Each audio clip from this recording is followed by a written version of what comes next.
자기 정통부가 못했던 일을 공정위가 하겠다니까 밥그릇은 지키겠다. 본인들 영역 확보가 중요한 것이 아니라 을의 눈물을 닦아주는 정부가 먼저가 아닐까라는 생각이 듭니다. 박주영 기자였습니다. 네, 다음 소식입니다. 숙박 애플리케이션 여기어때의 대규모 개인정보 유출 사태 이후 피해자들의 집단 소송이 이어지고 있습니다. 징벌적 손해배상 제도가 도입된 이후 처음 제기된 소송이어서 배상액에 대한 관심도 커지고 있습니다. 관련해서 법무법인 세종의 강신욱 변호사와 이야기 나눠보겠습니다. 안녕하십니까? 네, 안녕하세요. 네, 여기어때 해킹 사고, 개인정보 유출 사고로 고객들이 집단 소송을 내고 있거든요. 네. 최근에 중앙지법에 2차 소장을 접수했다고 하는데 네. 그 과정을 간단하게 설명 좀 해주시죠. 네, 간단하게 설명드리자면 네. 그 사건은 올해 3월에 걸쳐 한 10일에 걸쳐서 아직 해커는 밝혀지지 않았는데 익명의 해커가 SQL 인젝션이라는 방법으로 이렇게 해킹을 하는 사안입니다. 네. 그래서 이제 이게 여기어때가 아시다시피 숙박 그 예약 어플이기 때문에 예약 건수로 치면 한 320만 건, 그 다음에 네. 중복 건수를 제외하고 이제 개인으로 치면 한 91만 건의 개인정보가 유출된 사안인데요. 네. 이게 개인정보 그 소송의 특성상 이제 피해자는 다수이고 액수가 소액이기 때문에 이렇게 그 변호인들이 다수의 피해자들을 모집해서 소송을 제기하고 있는 그런 상황인 것 같습니다.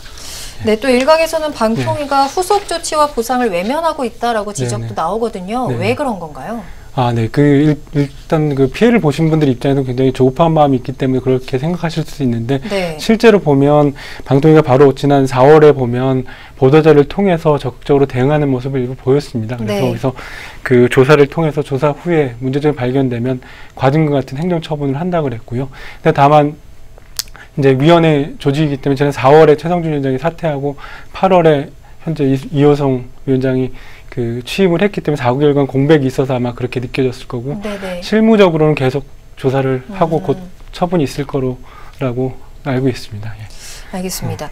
그렇다면 현행 정보통신망법상 네네. 개인정보 유출에 대한 제재 수위가 어느 정도였는지도 궁금하거든요. 네.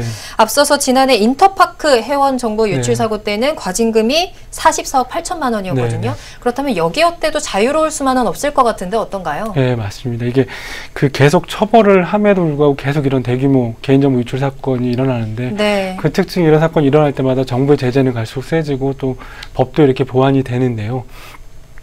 일단은 그 조사를 해봐서 이게 뭐 기술적, 관리적, 법에 정한 절차가 안 이루어졌으면 관계자랑 그 해당 법인은 형사처벌을 받을 거고요. 그거는 별개로 그 말씀하신 것처럼 그 44억 원의 과징금을 인터파크 때 받았는데, 그 네네. 액수로 치면 그 2016년도 매출액이 4,600억 정도 됐으니까 약 1% 정도의 네. 과징금을 했는데요.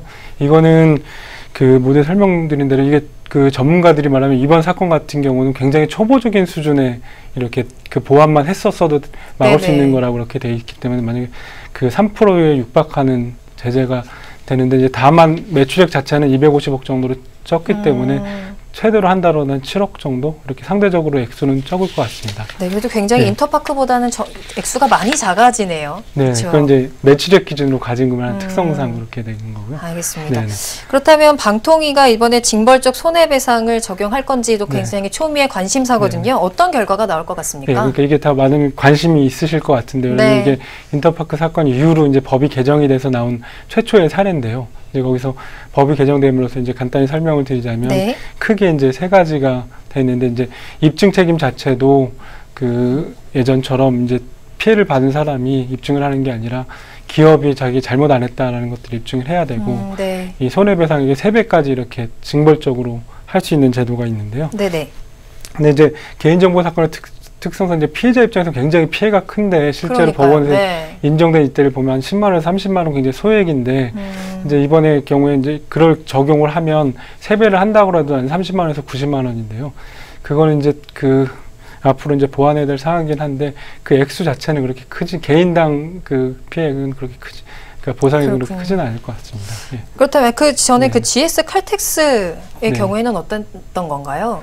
GS 칼텍스의 경우에는 아까 말씀하신 대로 그 거기에서는 이제 정신적 피해가 있다라고 해서 그걸 했는데, 이제 법원에서 정신적 피해를 이제 피해액을 인정할 수 없다라고 되어 있는 건데요. 네네. 이제 그 이후에 법도 개정이 돼서 사실 그 정신적 피해나 이런 피해가 없더라도 300만 원 이내에서 법원이 그 법정 손해를 인정할 수 있도록 돼 있어서요. 그 부분이 이제 어떻게 인정될지는 한번 지켜봐야 될 것 같습니다. 네, 알겠습니다. 지금까지 법무법인 세종의 강신욱 변호사와 이야기 나눠봤습니다.